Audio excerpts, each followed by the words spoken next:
Jennifer Jones is the Community Engagement Coordinator for the University of Pittsburgh Clinical and Translational Science Institute, or CTSI. In this role, she acts as a bridge between community and academia, creating capacity and partnerships. After attending Juniata College, she worked in Washington, D.C. at a public health nonprofit, and it was there that she realized she wanted to attend graduate school and earn her NPH. Pitt was her only choice because she grew up in Shippensburg, Pennsylvania, and is an avid fan of the Pittsburgh Steelers, and now the Pirates and Penguins. Jennifer is a 2011 graduate of Pitt Public Health and BCHS. While she was an MPH student, she completed the Community-Based Participatory Research and Practice Certificate and later took classes to receive a certificate in Evaluation of Public Health Promotion and Health Education Programs. So, to finish us off strong. Awesome, thank you. It's really exciting to be asked to talk a little bit about my public health passion, what led me here, and then what I currently do in more of a public health academia standpoint. So growing up, but if anybody would have asked me what I wanted to do, I would have said I wanted to be a doctor. So then the next question, everybody was like, well, why? And I said, because I want to help people, right? Like, doctors help people.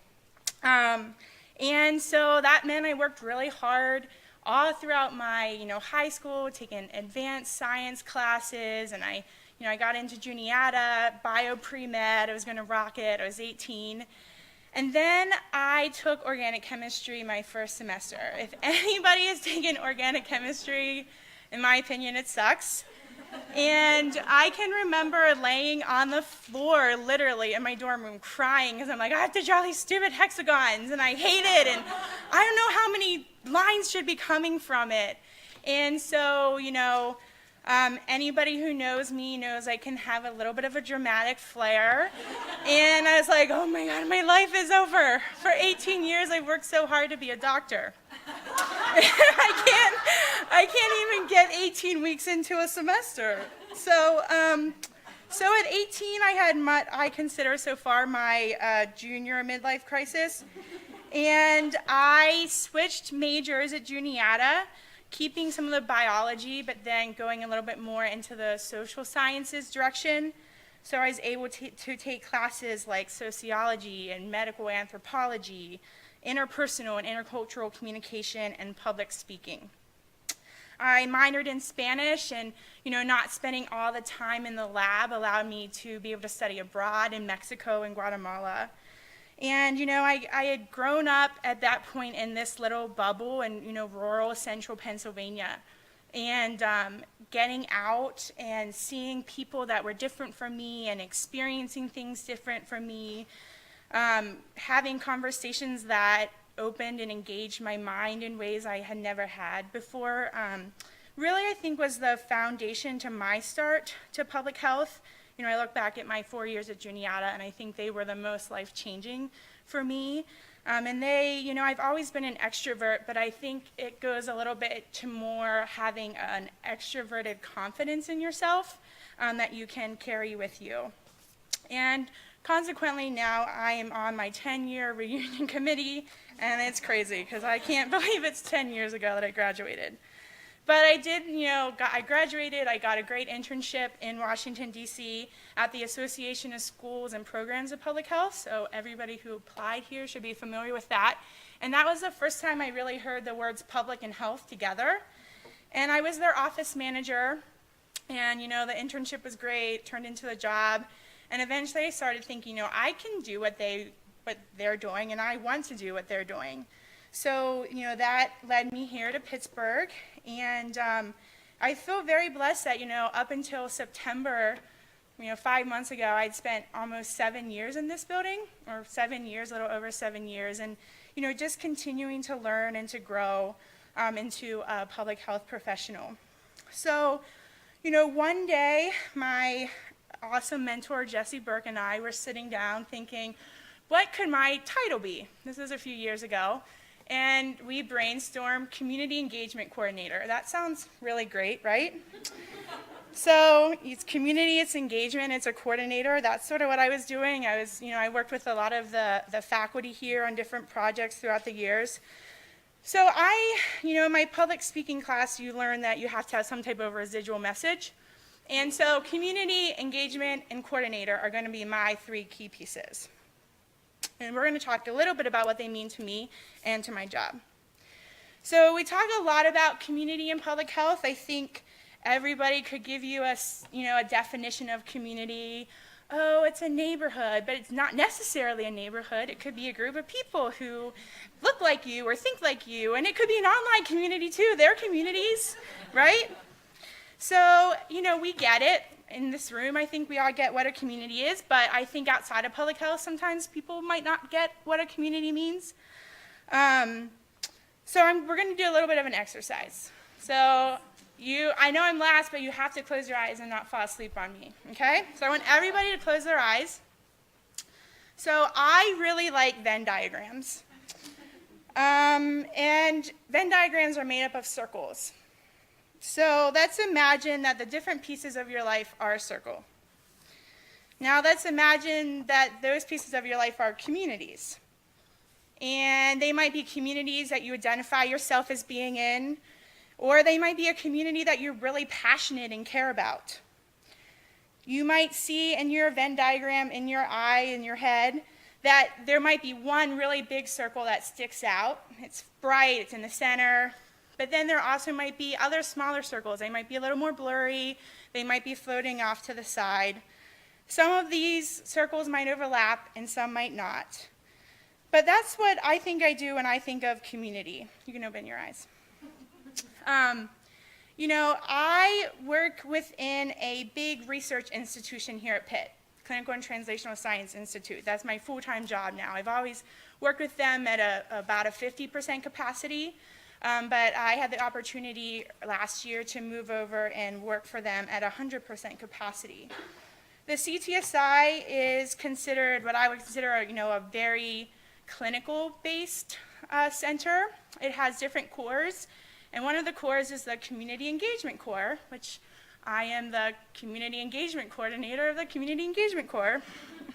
The CTSI has a mission to improve the efficiency with which biomedical advances translate to improvements in the health of the community. It's pretty mouthful. But how do we take these biomedical advances and then translate them into improvements into the health of the community? I think one of the big challenges is that, in my work every day, I work with researchers, healthcare providers, people who are, very interested in getting research participants to check a demographic box and to check a box and, oh yeah, we enrolled this many people.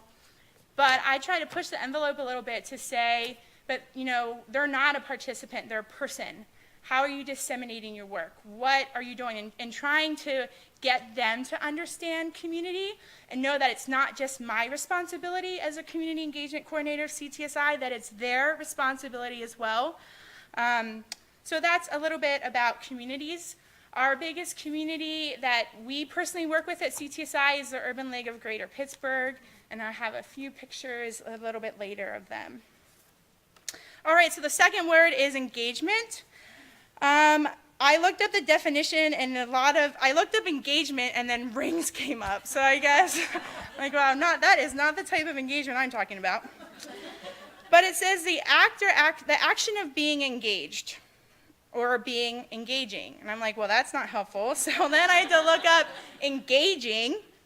And this is what the list was: to participate or become involved in, to establish a meaningful contact or connection with, to pledge or enter into a contract with, to occupy, attract, or involve someone's interest, charming and attractive. So I really like the last part. I'm going to charming and attractive, but really, to me, engagement, it was a great exercise because it forced me to really sit down and think about what does engagement mean and how do I engage? How do I engage with my partners, with my coworkers, with my immediate team, with researchers who just, meet with me because they want to recruit African Americans in their study? Like, how do I engage with those people on a day-to-day basis? So what, Community Partners really does is try to push that envelope to get traditional researchers to think a little bit more outside of the box, to think about stakeholder input into their research, to think about community advisory boards, to think about feedback, or to think about focus groups, and to recognize that you can get community input into your research and it's not soft. I hate that. Like, we don't do soft science. Like, we do real, important, genuine work. But it doesn't happen overnight. Engagement takes time, trust, humbleness, and authenticity. So I'm going to say them one more time. Time, trust, time, respect, time, humbleness, time, authenticity, and time. It takes showing up in the evenings and on the weekends. It takes giving people your personal cell phone and working when you're on vacation. But, I love it, and I think that we can that you all find places that you're, passionate about. And to me, it doesn't matter if I'm on vacation and I'm answering a phone call from the community partner, because my job is not 9 to 5. My job is all the time, and I'm proud of that. So the last part is coordinator.